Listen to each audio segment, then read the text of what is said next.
Cascadeur 2026.2 finally introduces animation layers along with a number of new tools and improvements to existing ones. It also brings a surprisingly large number of changes for Python scripting. I will walk you through everything with practical examples, and at the end I will also share some news about the Blender Bridge add-on. But let's get started with the new features, and the first one is the additive layers or the animation layers. This feature was heavily requested for years on the Discord server, and finally it is here, although it is in alpha version and it does have some limitations, more on that later. But first let me show a couple of examples how to use it. So my base animation would be this idle animation from Mixamo, and if we want to add a new layer to it, we need to go to Windows, Animation Layers, and we can move this around. I will dock it to the same place as the object properties, and here we see a couple of things. We already have a base layer which is locked and you cannot unlock it, so this one is fixed, and we have a couple of buttons. So let's add a new layer because that's the only button that is available, and we have a new additive layer 0. I will rename it. So we can rename this layer. The problem is if I want to change it in auto posing, then the whole body changes. So if I only want to, for example, raise the left arm, I will need to be either in point controller mode or box controller mode. Let's just do this one. And let's raise this arm a little bit. And by raising it on the first frame, it will be applied to the whole animation. And we can control the effect of this layer with the slider. So in our case, the arm raise layer is selected. If I pull it to 50% and release it, it is now lower. We can also disable this layer and go back to the original layer, and that would be the same as pulling it down to 0. So let's keep it at 100, and we can add more layers. Let's put an arm shake on this layer, so I will rename it. And let's add this shake with some noise, but I need some keyframes here, so I will set a keyframe at the end and just regular linear interpolation, so the noise can be applied for the whole interval. I need to go to scripts, animation scripts, and add noise and different random value. I will use the default values, or maybe we can increase the amount a little bit.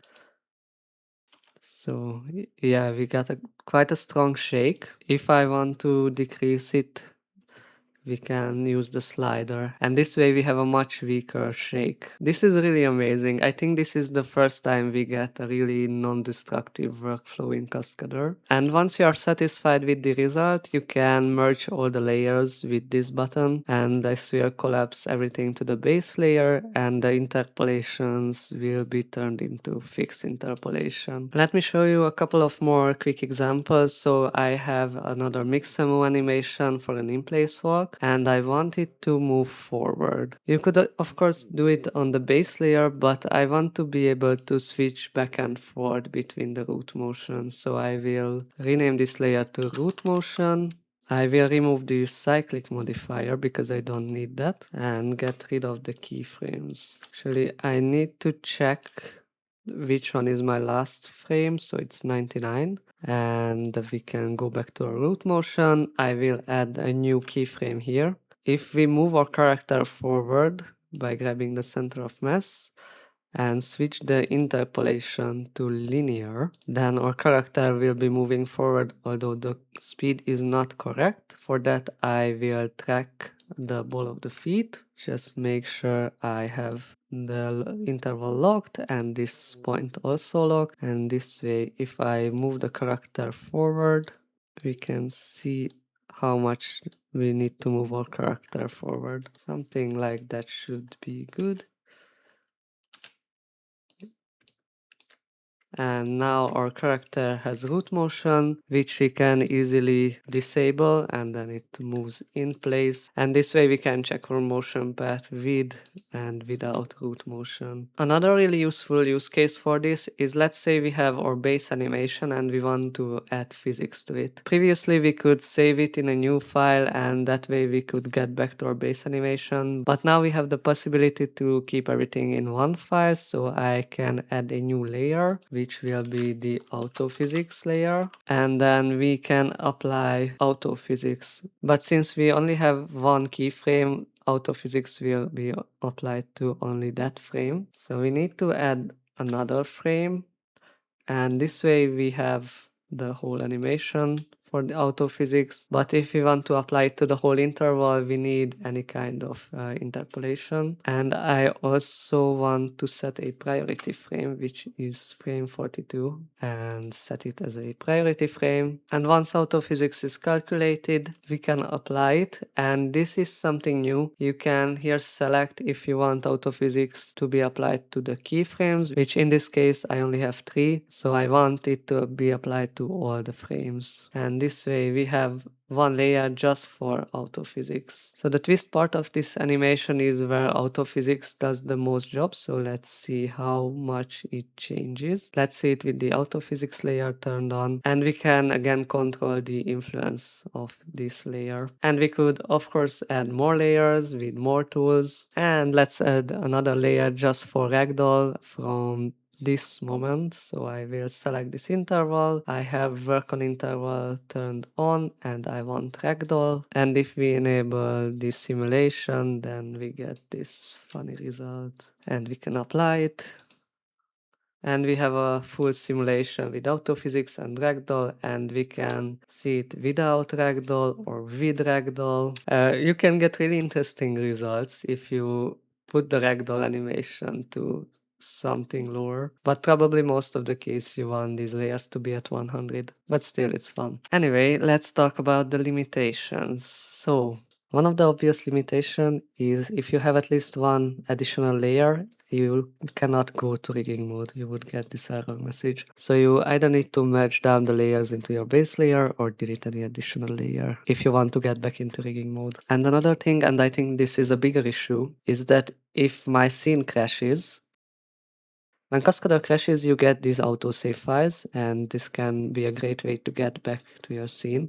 But now all the animation layers are gone from my scene. So it seems like the layers are not contained in the autosave file. But I have to say that I'm only able to reliably crash Cascadeur in the preview version that I got just over a week before the official release. So maybe this is fixed in the full release, I'm not sure. Just make sure that you save regularly, and also keep an eye out for the bug fix version that will be coming in a couple of weeks after the release. The other new tool with this update is the easing controller in the timeline, and when we enable it we get these controllers. And to make it more visible what this tool does, I will track the feet, for example, and probably just around these frames, and let's lock it just to make sure we don't lose it. Let's say I want to change the interpolation between these two keyframes. Let's just zoom in on the timeline a bit.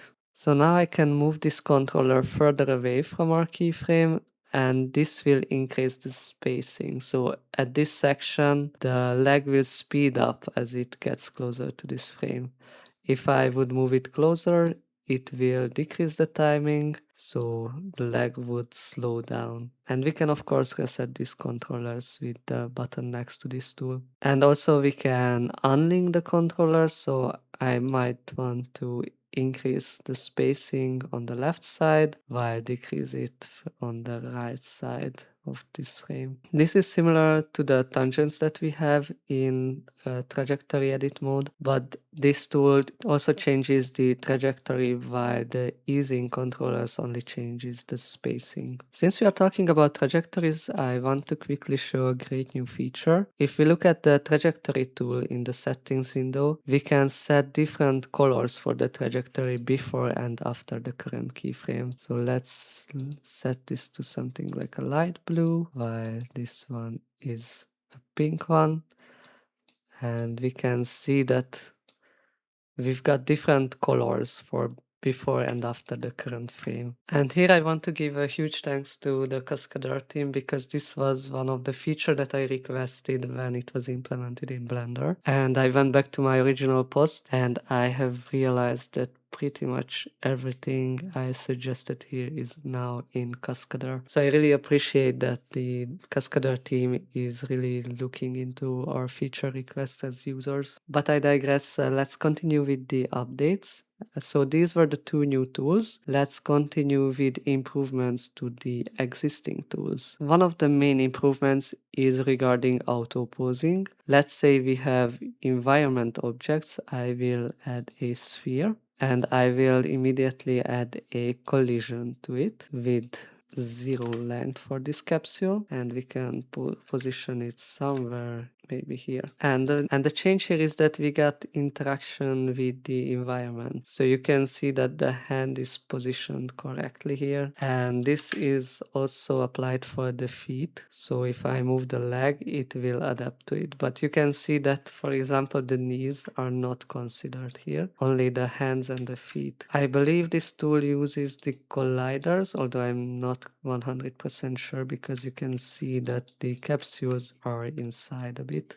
Previously we had this interaction with the ground only, and now this works with any kind of object that has collision added to it. And you can see that I am currently using the free version, so this is actually available not only with the Pro but also the free version. One thing that I would love to see in the future is having this available also for the fingers, because currently fingers are not considered. But if it uses collisions, I'm not sure if this would be possible because the fingers doesn't have collisions to them. And by the way, you can see that the Cassie scene comes also with a texture applied to it. Let me go back to the animation scene. And another thing was added to AutoPhysics is that collision penetration cleanup is in the AutoPhysics tool and it is turned on by default. In this case, I have increased this trajectory smoothing and the knee is going underground, and this tool should clean that up. And we can see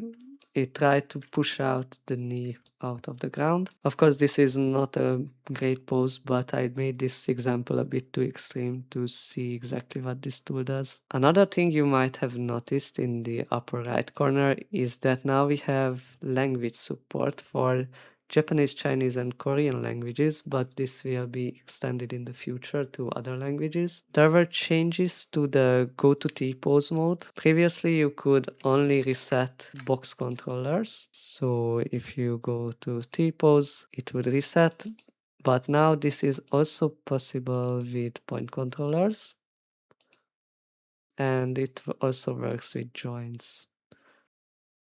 There is now a command to import BVH animations, so you can import your mocap data, but it's important that this only works for the animation data and not for whole characters. Working with texture should be much easier as well. I have prepared a scene in Blender where this cube has 3 different materials, each of them containing a PBR material, so it has an image texture to it. And I have exported both FBX and GLB files with the default settings, so I can import them to Cascadeur. And if I import it to Cascadeur, all the textures are correctly assigned. And this object has all 3 materials properly set up, although we don't see which texture maps are used. And I have also exported a GLB file with the same scene, with the default options, but it seems like with GLB the material is not properly set up. So for my quick experiment, it seems like FBX seems to work more reliably if you're also using Blender. Another thing considering rendering is you can, as before, set up HDRI maps, and now you can control the light intensity with this slider. Also, I've noticed that rotating the HDRI seems to be much faster. And now we have camera exposure settings, which will change the brightness of our scene. So we have the aperture of the camera. The lower the value, the brighter our scene is, as usual. With the shutter speed, as the shutter speed is shorter, the scene gets darker. And we have the ISO controls for the sensitivity. These settings only affect the brightness of the scene, so decreasing the aperture won't make the bokeh stronger. And using longer shutter speed won't give you more motion blur. And last but not least, let's talk about the changes and updates regarding scripting and add-on development. What you have seen probably already is we have a commands and a script folder, and here the previous commands were separated in the more core functions are in the commands and some more technical and additional things are in scripts. Another thing people, including me, have been asking for are stubs for the Python API, and now these are available. If you go to your Cascadeur install folder, you need to go to resources, scripts, and there is this stubs folder which include all the files that is necessary. You can copy it to your project, or if you are also using VS Code, you can define in JSON format where the stubs files are. So in my case, it's Cascadeur's resources, scripts, and stubs. So now with this, I got